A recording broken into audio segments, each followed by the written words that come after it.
Hey guys, SpiderBite here, and I wanted to follow up on my videos from yesterday regarding the Call of Duty Blackout.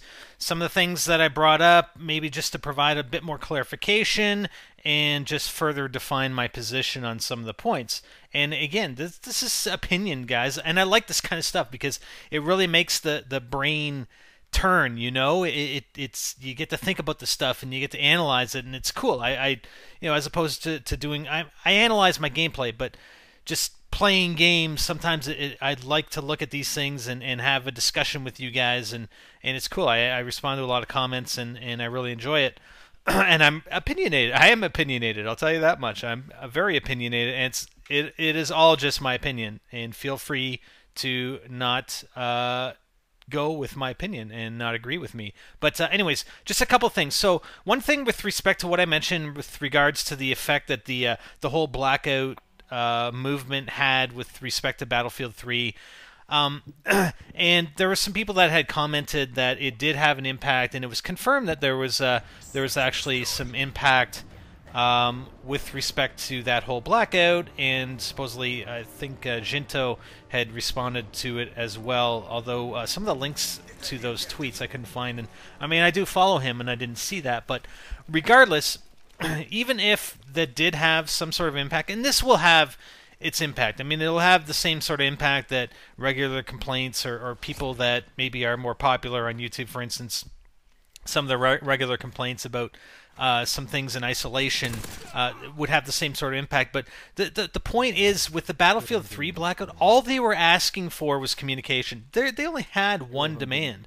They only had one demand, was that they had communication, or they had a voice, or they had somebody to communicate with at DICE/EA.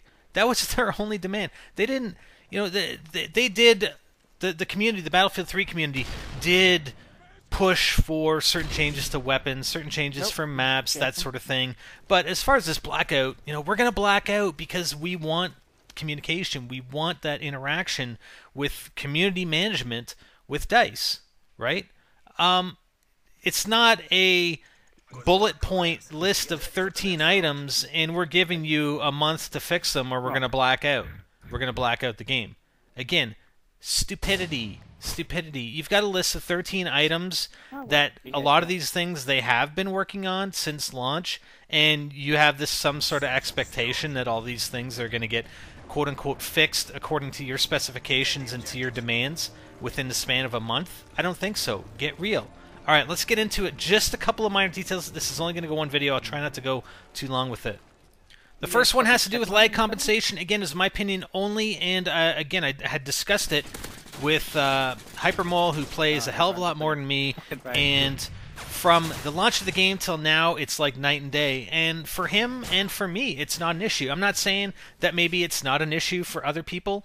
I think that possibly there may be some other considerations here, though, that if you get killed somehow in some way that you don't believe should happen, that possibly it's getting blamed on lag compensation. And there's always going to be lag in this game, no matter what. It has existed in every single Call of Duty title, and there's even lag when you have dedicated servers. All right, so it's never going to be perfect. But I am not saying that nobody has issues with lag compensation. I'm just saying that from me, when I started playing Modern Warfare 3, when it first came out, multiplayer, it was huge issues. I didn't even want to play it. I created videos. I said I didn't want to play it. Now, it's fine. I don't have an issue with it. And that's my experience.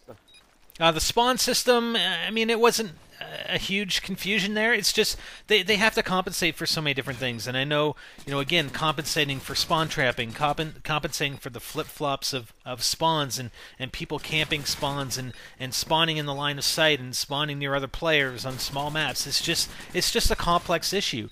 And to say that the spawn system is going to get fixed by April 20th is just ridiculous, because it'll never be entirely fixed. There will always be flaws in it, and there will always be people that utilize advantages in the game. Like I said, people get their nukes and Moabs because of the spawn system. I'm telling you right now, they take advantage of the spawn system in the game, and they will continue that. It'll never be 100% for everybody. I'm telling you right now. I'll give you one other opinion I have on this whole the tax insert removed from Kill Confirmed. And I do understand the issues behind it. To be honest, in my personal opinion, I'd be more pissed if, and again, in a free-for-all, okay, I'm just comparing to the nuke boosting and the Moab boosting, or at least nuke boosting back in Modern Warfare 2 days, a lot of it was done in free-for-all. You don't know where those players are. In free-for-all, there's nobody on your team. You don't have anybody in the radar. If they're running Cold-Blooded or Assassin or whatever it was in Modern Warfare 2, you won't be able to see them even if you have a UAV. And you get these two guys that go in some remote area of the map, and they're difficult to find. And people create videos. There are YouTubers creating videos on hunting down nuke boosters. And it was actually video series, you know, where to look on particular maps. If you notice in the, when you go into a game and you notice that there's a discrepancy in the scores, you go find them, right?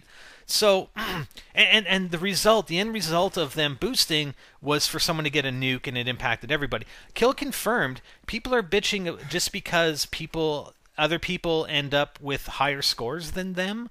I mean, they're actually dying to collect to deny the kill. They're collecting the tag. Sure, they're getting XP.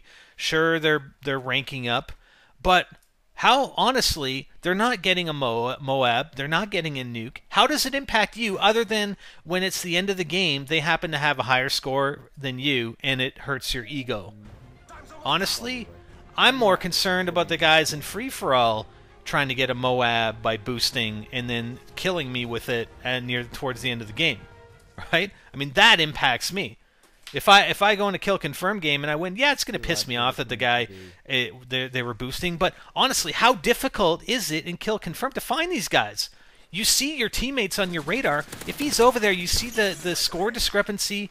You know exactly where he is. Go and mess around. Go and mess him up. Go and you know, screw with them, fuck with them, or whatever, right?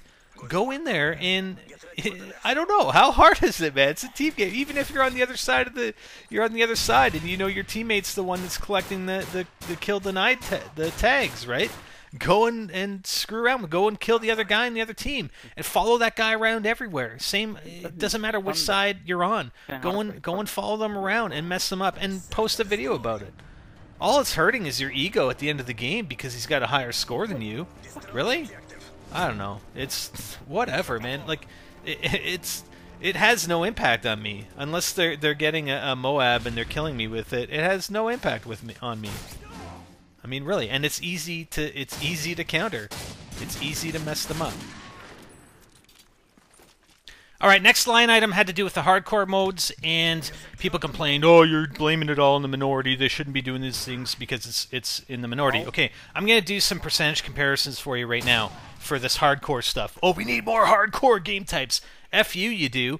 Number one, hardcore, there are 6. Actually, I didn't even count the elite playlist because there is actually Collection 1 playlist.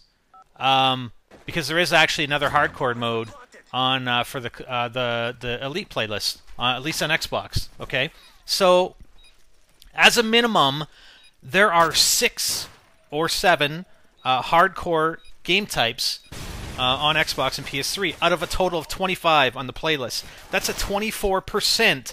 24% of all playlists are hardcore mode game types. If I look at the percentage of players, overall players that are playing on those hardcore playlists, there's 7% on PS3 and 10% on Xbox. Tell me how that makes any freaking sense at all. That 10% of the players should basically control 24% of the playlist. That makes no sense at all. You have no argument. That argument is null and void. Get the hell out of Dodge. Sorry about that, but hey, it's a numbers game. This is a numbers game. I'm sorry. Really, the only other one that I wanted to cover was, the nerfing of weapons. And honestly, I have a sort of a theory as to how this should actually occur, as opposed to, you know, listening to people and people, the people with the loudest voices are the ones that get heard because they're continually getting killed by certain weapons. I think, even going back to the hardcore playlist percentages and stuff, I think weapon nerfing should be a numbers game also. Infinity Ward has all these stats and these weapons. They should be able to go in by weapon across the entire community on each console and look at kill-death ratios by weapon, not by player, but by weapon. And if a kill-death ratio for a certain weapon is way out of whack, then you know there's something wrong there. Or if you see just the number of kills by a certain weapon is just so out of whack with every other weapon, but even then, I think you should still look at the kill-death ratio. If a weapon is overpowered, and Hyper and I had a discussion this morning, and he talked specifically about the MP7, and he said, he tried the MP7, he played a game, and he went like a 4.0 kill-death ratio with the MP7. He said, that thing, you can snipe people from across the map with that thing. It's got very, very little recoil. The only thing it does is actually, if you don't even control it, it adjusts up as you fire it, and not even that big, not even that much that is it pulling up on you as you're firing it. And if you're obviously controlling it, you can control it a lot better. But he said, yeah, my kill-death ratio with that weapon went way up. So, and the same with the FMGs. What's the kill-death ratio of people using FMGs or machine pistols? What's the kill-death ratio when they have machine pistols equipped, or they're actually getting kills with those? I think they have the stats to be able to do that, and maybe they're not doing it, but I think that it needs to be stat-driven, like a lot more so than complaint-driven. That's what I'm getting at, because complaints are from... and maybe they coincide, maybe they don't, but I think having solid data like that, and they do... I gotta assume they do have it, but that's my suggestion, is that they utilize the weapon data and the kill-death ratio data in order to decide if they're going to nerf a weapon or adjust it or make adjustments to it. Not because enough people are complaining and whining, because that just possibly just happens to be the weapon they get killed by the most, right? Anyways, apologize, I know, but I love talking about the stuff. I love talking with you guys. I love the feedback that I get. I mean, some people just are ignorant and don't provide rebuttals and just say, yo, you're an idiot, blah blah blah, and don't provide an argument for the other side, and that's fine. You guys can go ahead and do that. I mean, I'll interact with the people that actually bring solid and valuable points forward, and we have a discussion about it. Because again, after all, this is my opinion. This is about my opinion of the way things are, and I will say it again, that a lot of stuff on YouTube is the stuff that drives these issues to begin with. I'm Spiderbite, and I'm out.